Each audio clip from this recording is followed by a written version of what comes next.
할렐루야. 사울을 버리시고 다윗을 세우시다라는 제목으로 하나님의 말씀을 전하겠습니다. 그저께부터 시작된 에이펙 정상회의가 어제 마쳤습니다. 이번 에이펙 정상회의에 전 세계의 이목이 집중되었는데요. 그 중에서도 특히 한미 정상회담이 백미였습니다. 그전까지 많이 불안했는데 이재명 대통령과 트럼프 대통령의 회담이 성공적으로 끝났고 그동안 난항을 겪었던 관세 협정도 잘 마무리가 되었습니다. 이 모든 것은 하나님의 은혜인 줄로 믿습니다. 이 나라와 민족을 위해서 기도하고 예배하며 나아갔던 우리 한국교회 성도들의 기도를 들으시고 하나님께서 돌봐주시고 인도해 주신 것이 아닌가 그렇게 생각이 듭니다. 앞으로 우리나라는 더 좋아지게 될 줄로 믿습니다. 경제도 더 좋아지고 국민의 살림살이도 나아지고 모든 것이 회복되는 그런 우리나라가 될 것입니다. 소망과 희망을 가지고 믿음을 가지고 앞으로 전진해 나가는 기도하며 예배하며 나아가는 우리 모두가 되기를 간절히 기원합니다. 이스라엘의 초대 왕은 사울 왕이었습니다. 그는 왕이 되기 전에 매우 겸손한 사람이었죠. 그러나 왕이 된 후부터는 달라지기 시작합니다. 변하기 시작해요. 사람이 권력을 얻게 되면 높은 자리에 올라가게 되면 사람이 잘 변하는 것 같습니다. 사무엘상 13장을 보면 사울 왕이 블레셋 군대와 전투를 앞두고 뭘 하냐면요. 번제를 드려요. 번제를. 자, 번제는 누가 드려야 됩니까? 번제는 왕이 하는 건가요? 제사장이 하는 건가요? 제사장이 해야 되는 거죠. 그런데 마음이 급하니까 사울 왕이 직접 번제를 드려버립니다. 요즘 우리가 새벽기도 시간대 역대하 말씀을 보고 있는데 그 왕들 중에서도 보니까 우시야 왕이 있어요. 그 우시야 왕이 성전에 들어가서 막 분향하려고 합니다. 자기가 분향하려고 해요. 제사장이 해야 되는 건데 내가 하겠다. 그러면서 분향하려고 하다가 뭐에 걸리죠? 아이고, 새벽 기도를 잘 참여하신 분들 정답을 하시네. 네. 나병에 걸려요, 나병에. 분명히 왕이 할 일이 있고 제사장이 할 일이 있는데 내가 왕이니까 내 마음대로 할 거다라고 하면서 하다가 그렇게 되고 만 것이죠. 또 사무엘상 15장을 보면 사울 왕이 아말렉과 전투하는 장면이 나오는데요. 하나님께서 아말렉과 싸우기 전에 뭐라고 하셨냐면 거기에 있는 모든 것들 다 남기지 말라 그랬어요. 남녀와 소아와 젖먹는 아이와 우양과 낙타와 낙이 하나도 다 남기지 말라고 했어요. 그런데 어떻게 했느냐? 사울 왕은요. 자기 눈에 보이기에 좋은 것들은 다 남겼어요. 하찮은 것, 별거 아닌 것, 값이 안 나가는 건 다 없애버리고 자기 눈에 좋은 것들, 기름진 것들, 이런 것들, 그런 것들을 다 남겨두었죠. 그리고 아각 왕도 죽이라고 했는데 죽이지 않습니다.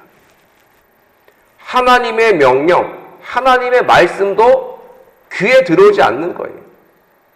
내가 왕인데 뭐, 내 마음대로 하지 뭐, 그렇게 했던 것이죠. 이러한 사울 왕을 보시고 하나님은 너무나도 실망하셨죠.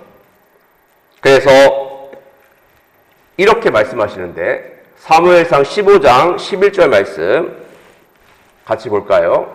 네, 15장 11절 말씀 같이 읽겠습니다. 시작. 내가 사울을 왕으로 세운 것을 후회하노니 그가 돌이켜서 나를 따르지 아니하며 내 명령을 행하지 아니하였음이니라. 그렇게 하나님께서 말씀하신 거예요. 하나님이 세우셨는데 그가 타락하고 망가지고 불순종하는 것을 보시면서 왕으로 세운 것을 후회하시고 그리고 내가 그를 버리겠다라고 작정하신 것이죠.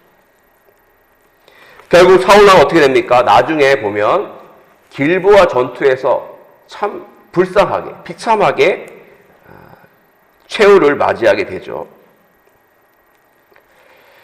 가장 불쌍한 사람, 비참한 사람은 어떤 사람일까요? 물론 가족과 친구와 이웃에게 버림받은 사람도 참 안됐고 불쌍하고 비참한 사람이긴 한데요.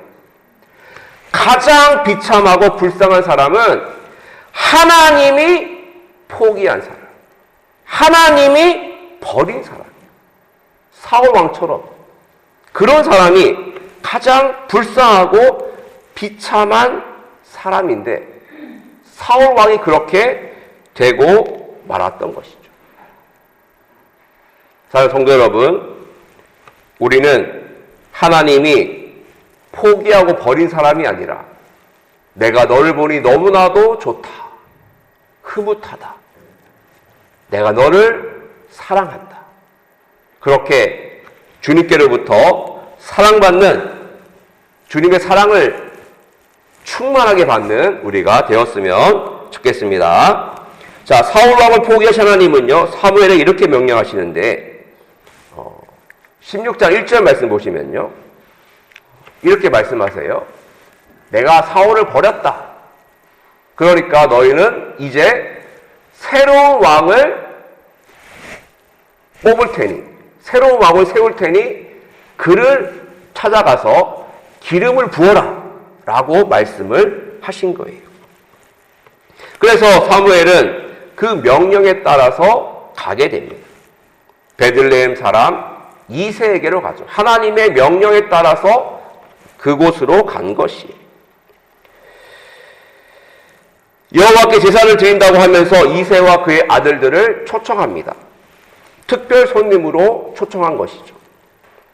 영문도 모른 채 이새와 그의 아들들이 사무엘에 가는데요. 이새의 첫째 아들 엘리압이 옵니다. 자, 엘리압은 어떤 사람이었을까요? 엘리압은 너무나도 눈에 보기에 키도 크고 잘생기고 좋아 보였죠. 자, 그래서 어떻게 얘기냐면 6절 말씀 보겠습니다. 같이 읽겠습니다. 시작. 그들이 오매 사무엘이 엘리압을 보고 마음에 이르기를 여호와의 기름 부으실 자가 과연 주님 앞에 있도다 하였더니, 용모를 보니까 너무 괜찮고 좋은 거예요.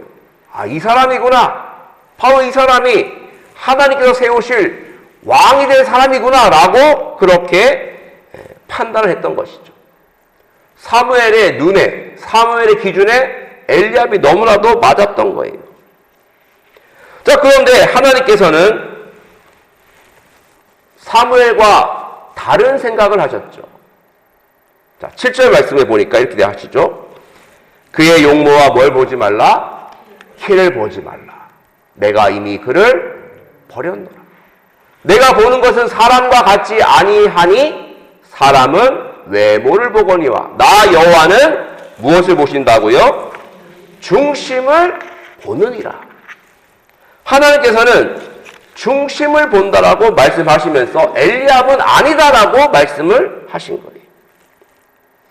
하나님은 엘리압이 어떤 사람인지 그 마음의 중심이 어떠한지를 너무나도 잘 아셨던 것이죠. 그래서 그를 탈락시키셨던 거예요. 너 아니야. 그렇게 했던 거예요. 그리고 줄줄이 이새의 7 아들이 사무엘 앞을 지나갑니다. 그런데 하나님께서는 그 누구도 택하지 않으셨던 거예요. 분명히 하나님께서 이새의 아들들을 중에 있다고 하셨는데 아무도 택하지 아니하시니까 누가 제일 곤란하죠? 사무엘이 제일 곤란한 거예요. 하나님이 택해 주신 그 사람에게 기름을 붓고 안수하고 왕으로 세워야 되는데 다 아니라고 하니까 너무나도 당황스러웠던 것이죠.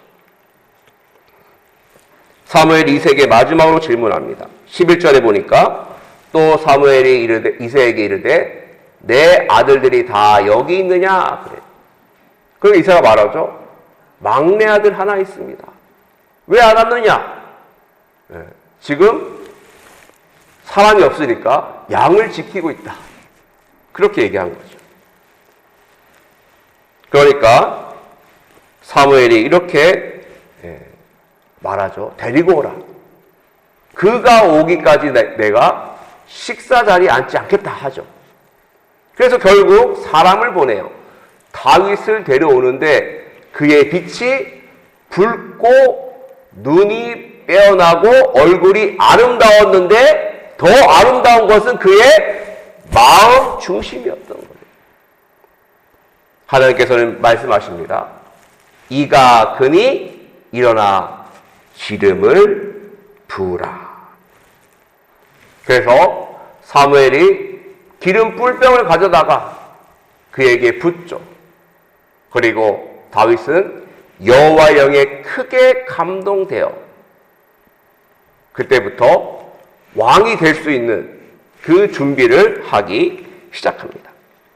그리고 다윗은 그 이후에 물론 어려움이 있었죠. 사울 왕이 막 죽이려고 하고 도망도 치고 하면서 고생을 참 많이 했습니다만 하나님의 은혜로 하나님의 계획하심과 도우심으로 이스라엘의 제2대 왕, 두 번째 왕이 되었고요. 그리고 이스라엘 역사상 가장 위대한 왕이 되었어요. 오늘 우리가 이 말씀 속에서 주목해야 될 것은 왜 사울은 하나님께로부터 버림받았고 다윗은 하나님께 택함받고 이스라엘 역사상 가장 위대한 왕이 될 수 있었는가? 그것에 우리는 주목해야 할 것입니다. 그 이유를 함께 살펴보도록 하겠는데요. 먼저 하나님께서 다윗을 세우시고 위대한 왕으로 세우신 것은 그의 마음속에 무엇이 있었다? 진정한 믿음이 있었기 때문이에요. 믿음. 히브리서 말씀에 그런 말씀 있죠. 믿음이 없이는 하나님을 기쁘시게 하지 못하나니. 하나님을 믿는 자는 그가 계신 것과 그가 자기에게 나아가는 자에게 상 주시는 이심을 믿어야 한다라고 했죠. 하나님은 그 사람의 다른 것은 보지 않으십니다. 그 키가 얼마냐, 사회적 지위가 무엇이냐, 어떤 일을 하느냐, 그런 것은 별로 하나님께 관심이 없으세요.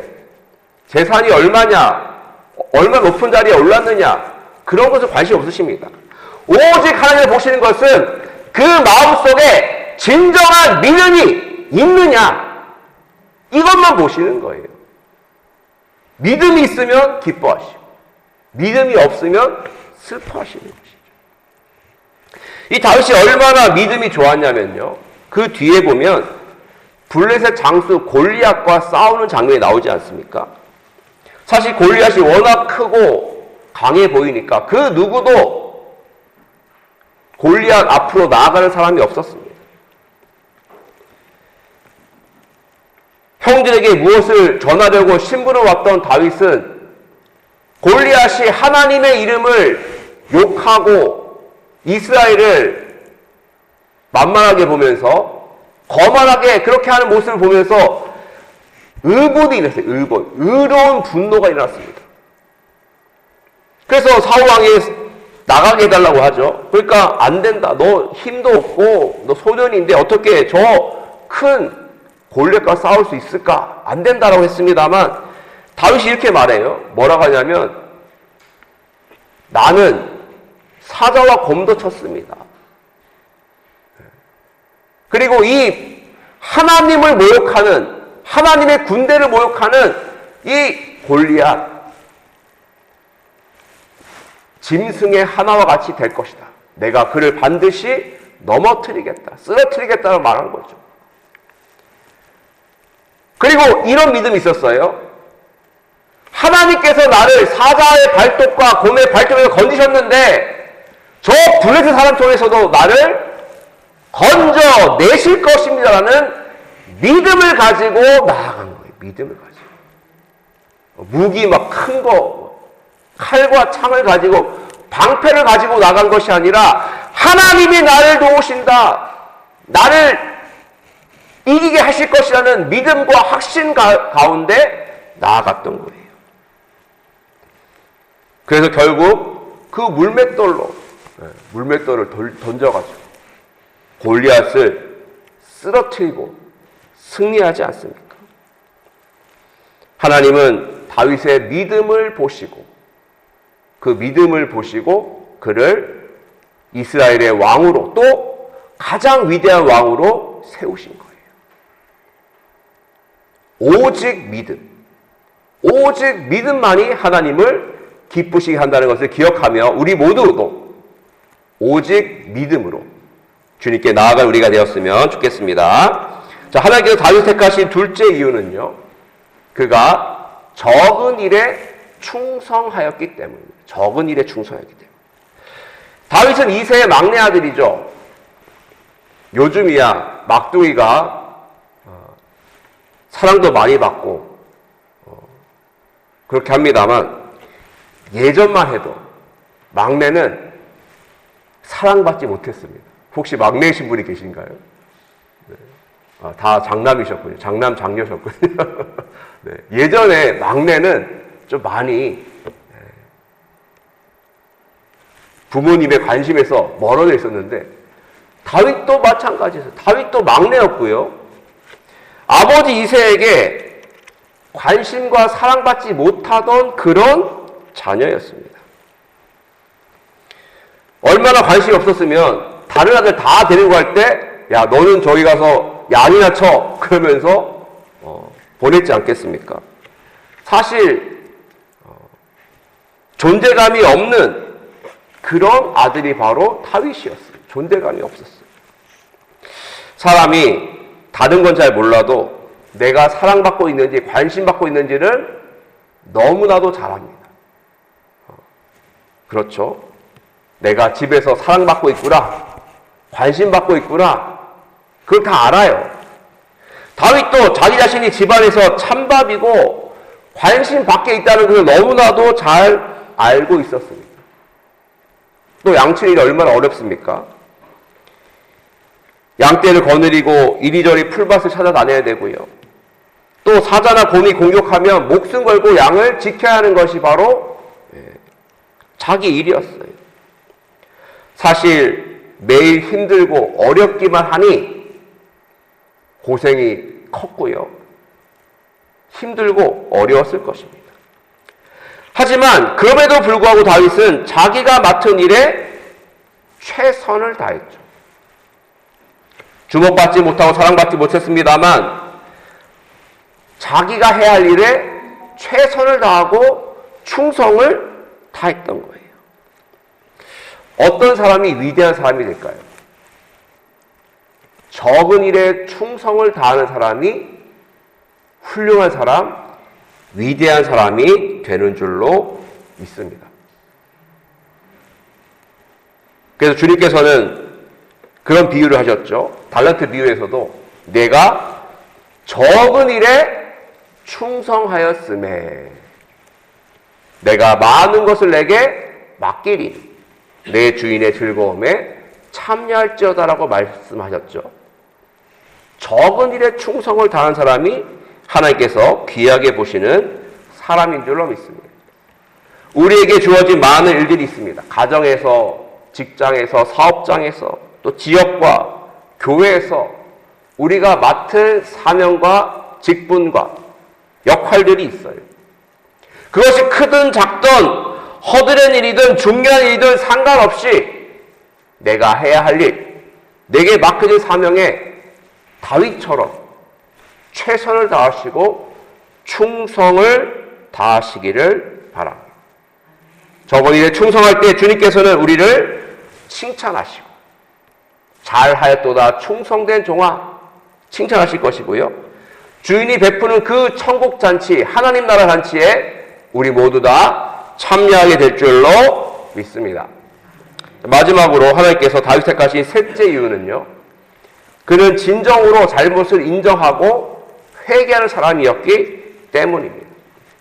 사람은 완전하지 않습니다. 완벽하지 않죠. 실수할 수 있고 죄를 지을 수 있습니다. 중요한 것은 자기의 죄와 잘못을 인정하고 진심으로 회개하는 거예요. 그렇게 회개하고 변화되는 것이죠. 사실 다윗도 밧세바를 범하지 않았습니까? 그 큰 죄를 짓고 잘 모르고 있을 때 나단이 와서 바로 당신이 그입니다라고 말했을 때 다윗은 진정으로 회개하죠. 내가 여호와께 죄를 범하였노라. 사실 사울 왕도 회개를 하긴 했어요. 근데 그 회개는요, 형식적인 회개였어요. 마음이 없는, 어쩔 수 없이 하는 회개였고요. 다윗의 회개는 진정을 담아서, 마음을 다하여서 했던 회개였던 것이죠. 그래서 그는 그 이후로 회개하고 변화되어 새롭게 나아갔던 것입니다. 쇼펜하우어는 그런 말을 했습니다. 인간의 성격은 선천적이며 그 어떤 교육이나 환경도 본질을 변화시킬 수 없다, 이렇게 말했어요. 쉽게 말하면 사람은 고쳐 쓰는 거 아니다. 사람은 안 변해, 안 변한다라고 말합니다. 고정관념이죠. 사람은 변하지 않아. 태어날 때부터 죽을 때까지 그 사람은 그 사람 그대로 사는 거야 라고 말합니다. 하지만 성경은 다른 이야기를 하고 있죠. 아닙니다. 회개하고 하나님이 함께 하시면 변화될 수가 있다라고 말하죠.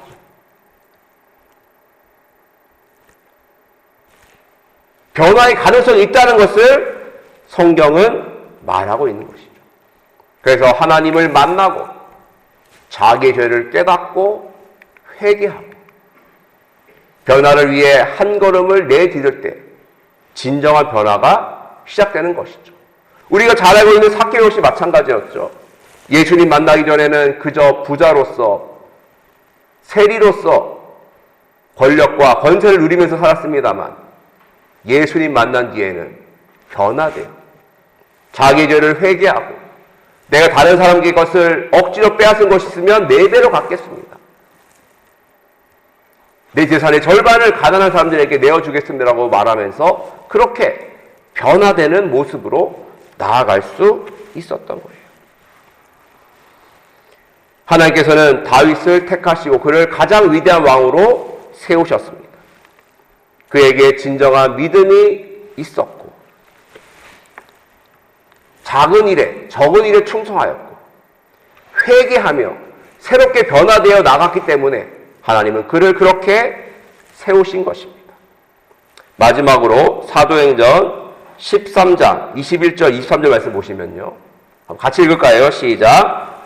그 후에 그들이 왕을 구하거늘 하나님이 베냐민 지파 사람 기스의 아들 사울을 40년간 주셨다가 패하시고 다윗을 왕으로 세우시고 증언하여 이르시되 내가 이새의 아들 다윗을 만나니 내 마음에 맞는 사람이라 내 뜻을 다 이루리라 하시더니 하나님이 약속하신 대로 이 사람의 후손에서 이스라엘을 위하여 구주를 세우셨으니 곧 예수라. 아멘. 다윗은 하나님 마음에 합한 사람이었어요. 쉽게 말하면 하나님 마음에 드는 사람이었습니다. 그래서 다윗의 후손에서 인류를 구원하실 예수 그리스도가 나오신 것이죠. 사울의 후손이 아니라 다윗의 후손으로 예수님이 이 세상에 오셨고 우리를 위해 죽으시고 하신 것입니다. 우리는 오늘 이 말씀을 통해서 다시 한번 다짐해야 될 줄로 믿습니다. 나는 과연 하나님 앞에 어떠한 사람인가? 바라기는 하나님 마음에 드는 그런 하나님께서 기뻐하시는 다윗과 같은 사람이 되었으면 좋겠습니다. 진실된 믿음과 회개와 충성으로 주님 보시기에 아름다운 마음에 합한 그런 사람이 되어가는 우리 모두가 되기를 주의 간절히 축원드립니다. 기도하겠습니다. 하나님 감사합니다. 하나님께서는 사울을 버리시고 다윗을 왕으로 세우셨습니다. 그리고 다윗은 이스라엘 역사상 가장 위대한 왕으로 이스라엘 역사에 남게 되었고, 또한 다윗의 후손에서 인류를 구원하시는 예수님이 태어나셨습니다. 주님, 그 축복이 우리에게도 있게 하여 주옵소서. 오직 믿음으로 살며 적은 일에 충성하며 회개하며 변화를 위해 나아가는 우리가 되게 하여 주시옵고, 그래서 하나님 보시기에 참 좋은 사람, 마음에 드는 그런 귀한 하나님의 백성, 자녀, 일꾼으로 축복하여 주옵소서. 오늘 예배를 마치고 또 야유회를 가게 됩니다. 출발부터 도착까지 모두 일정 가운데 주님 함께하여 주시고, 무엇보다 안전지켜 주셔서 주님 안에서 또 주님께서 창조하신 자연 속에서 기쁨과 평안함을 누릴 수 있는 귀한 시간으로 주님 함께하여 주옵소서. 예수님의 이름으로 기도하옵나이다. 아멘.